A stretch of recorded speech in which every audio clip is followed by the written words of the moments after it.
ভৱিষ্যত তোমাৰ কাম নাই চলিছে আমাৰ সংগ্ৰাম চলিছে চলিছে আমাৰ সংগ্ৰাম চলিছে ৰাজনৈতিকভাৱে নিৰ্বাচনী বৈতৰণিক পাৰ হোৱাৰ কথা যদি ভাবিছা এইটো কিন্তু মূৰ্খৰ স্বৰ্গত বাস কৰাৰ নিচিনা হ'ব আমি এটা কথা কৈ ল'ব বিচাৰিছো যদিহে অসমত মিছা কথা কোৱাৰ প্ৰতিযোগিতা যদি অনুষ্ঠিত কৰা হয়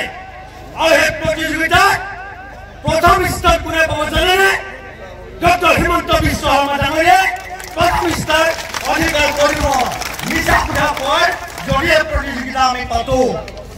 তাৰ লগে লগে সৰ্বকালৰ মিছনীয় প্ৰধানমন্ত্ৰী নৰেন্দ্ৰ মোদী ডাঙৰীয়াই তেখেতে অসমেৰ স্বাভিমান এই গামোচাখন ডিঙিত লৈ তেখেতে সেই ঘৰিয়ালৰ চকুপানী টুকিলেই নহ'ব যদি সঁচাকৈ অসমীয়াৰ আবেগ অনুভূতি যদি তুমি অনুভৱ কৰিছা যদি সঁচাকৈ চুতীয়াসকলৰ যদি দুখ দুৰ্দশা অনুভৱ কৰিছা তেনেহ'লে শীঘ্ৰেই আমাৰ চুতীয়াসকলক জনজাতিৰ মৰ্যাদা প্ৰদান কৰি তোমাৰ সেই দায়বদ্ধতা স্বীকাৰ কৰা অন্যথা আমি আগন্তুক অসম বিধানসভা নিৰ্বাচনত সম্পূৰ্ণ আমি বিজেপিক অসমৰ পৰা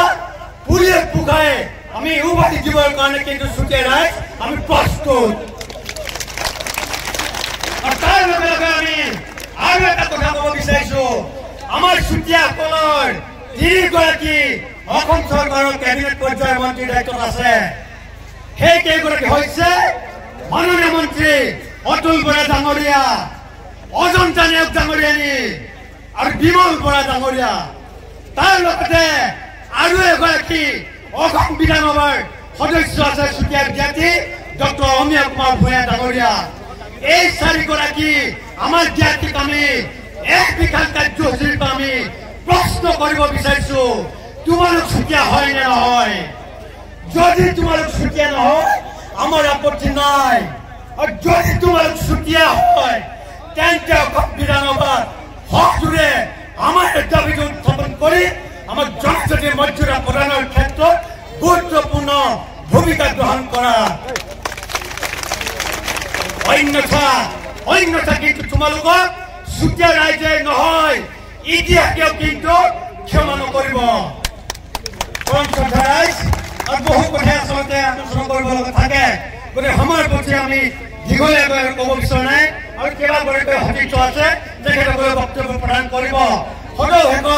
আজি যে আপোনালোকে বিভিন্ন প্ৰান্তৰ পৰা আহি ইমান কষ্ট আৰু ত্যাগ স্বীকাৰ কৰি হয়তো এতিয়ালৈকে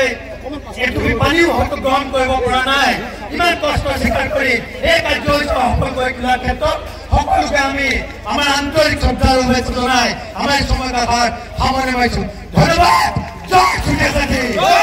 জয় চুতীয়া জাতি অসম চৰকাৰ আৰু নৰেন্দ্ৰ মোদীৰ নেতৃত্বাধীন কেন্দ্ৰীয় চৰকাৰে বাৰে বাৰে যেনেদৰে আমাক এই জনজাতিকৰণৰ বিষয়টোত ললিপপ দি আহিছে এইবাৰ কিন্তু তাক আমি প্ৰত্যুত্তৰ দিবলৈ কঁকালত টঙালি আমি ৰাজপথলৈ ওলাই আহিছো আৰু তেওঁলোকে এইটো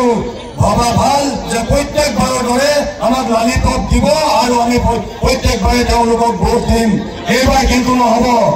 হয়নে ৰাইজ এইবাৰ কিন্তু নহ'ব আমি তেওঁলোকে প্ৰত্যেকখন সভাতে আহি জোৰেৰে চিঞৰিবলৈ কয় আমাৰ ৰাইজসকলক যে দিল্লীয়ে শুনাকে চিঞক ভাৰত মাতা কি জয় মই কৈছো আমি এই মঞ্চৰ পৰা চিঞৰিছো দিল্লীয়ে শুনাকে জনজাতি আমাক লাগিবই জনজাতি আমাক লাগিবই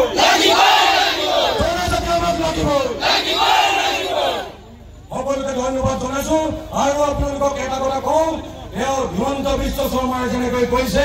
এইবাৰ মোক নিৰ্বাচনী মন্ত্ৰী পাৰ কৰাই দিয়ক আমি মিঠাতেল দিম হিমন্ত বিশ্ব শৰ্মা আপোনাৰ মিঠাতেল নাখাওঁ আমি বয়নবাদ কৰাম কিন্তু আপোনাক এইবাৰ জনজাতি নিদিলে কিন্তু ভোট কেতিয়াও নিদিওঁ ধন্যবাদ এই এটাৰে পুনৰ এবাৰ এই সংগ্ৰামখন কিন্তু ইয়াতে সমাপ্ত নাথাকি অহা 25 নৱেম্বৰৰ পিছত যদি আমি আৰু জংগী কৰিবলৈ আমি দৃঢ় সংকল্প লৈ এটা সংকল্পৰে আমি মোৰ ভাষণ সামৰিব বিচাৰিছো মৰিলেও মৰি যাম মৰিলেও মৰি যাম মৰিলেও মৰি যাম ধন্যবাদ No rest. Este our legal demand. Este our legal demand. Legal demand. No resting, no rest. No rest. No resting, no rest. No rest. Hula!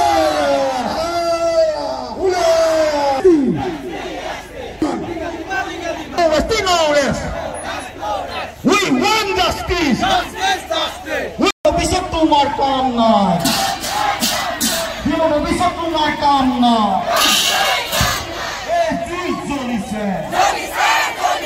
আমার সংগ্রাম চলিছে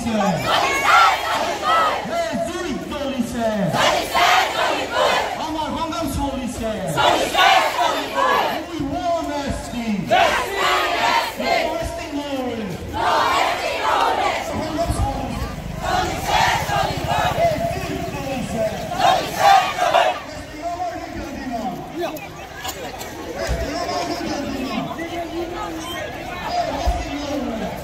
অনাগত 26ৰ বিধানসভা ইলেকশ্যনৰ ছয় জনগোষ্ঠীৰ লগতে চুতীয়া নকৰে তেন্তে অসমৰ মানচিত্ৰৰ পৰা বিজেপিক পুলিয়ে পকাই নাইকিয়া কৰাৰ জ্ঞাতি ৰাইজসকল ওলাই আহিছে আৰু ইয়াৰ পৰাই মই সকীয়াই দিছো হিমন্ত বিশ্ব শৰ্মা নেতৃত্বাধীন চৰকাৰখনক আপুনি বাৰে বাৰে নিৰ্বাচনী বতৰণি পাৰ হ'বলৈ ললিপপ ব্যৱহাৰ নকৰিব চুতীয়া জাতিক ইয়াৰ পৰা আপোনাক সকীয়াই দিছো অনাগত দিনত কিন্তু আপোনালোকে ইয়াতকৈ ডাঙৰ এখন সংগ্ৰামৰ কাৰণে সাজু থাকিব সকীয়াই দিছো আৰু আপোনালোকক মই কৈছো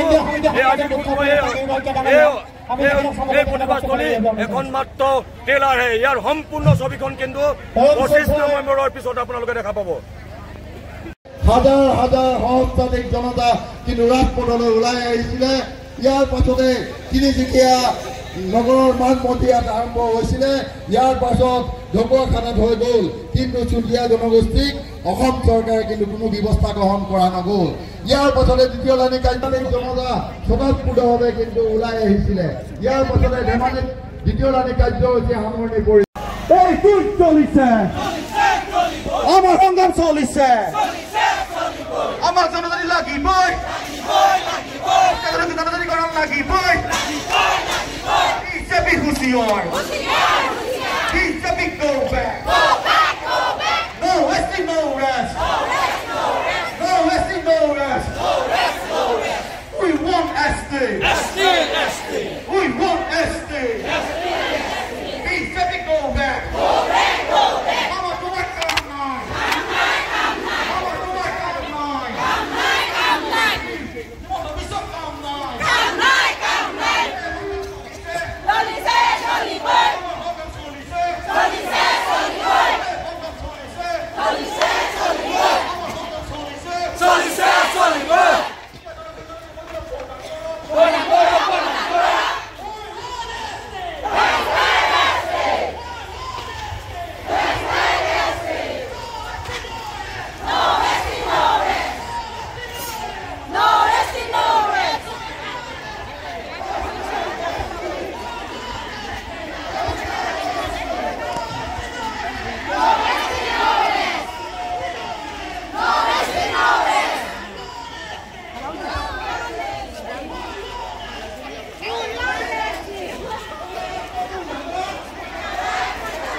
প্ৰতিটো ৰাজনৈতিক দলে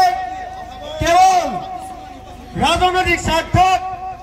নিৰ্বাচনী ইস্যু হিচাপে এই বিষয়টো গ্ৰহণ কৰি অহা পৰিলক্ষিত হৈছে আৰু এই শেহতীয়াকৈ এইখন বিজেপি নেতৃত্বাধীন চৰকাৰেও কিন্তু আমাৰ দীৰ্ঘদিনীয়া দাবীটোক লৈ কেৱল ৰাজনীতি কৰি অহা পৰিলক্ষিত হৈছে আজিৰ এইখন সমাৱেশৰ জৰিয়তে আমি এইখন বিজেপি চৰকাৰক আমি সকলোৱে প্ৰদান কৰিব বিচাৰিছো বিশেষকৈ অসমৰ মাননীয় মুখ্যমন্ত্ৰী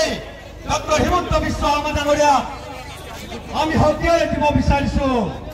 আৰু চুতীয়াসকলক লৈ খেলা কৰিবলৈ নিবিচাৰিবা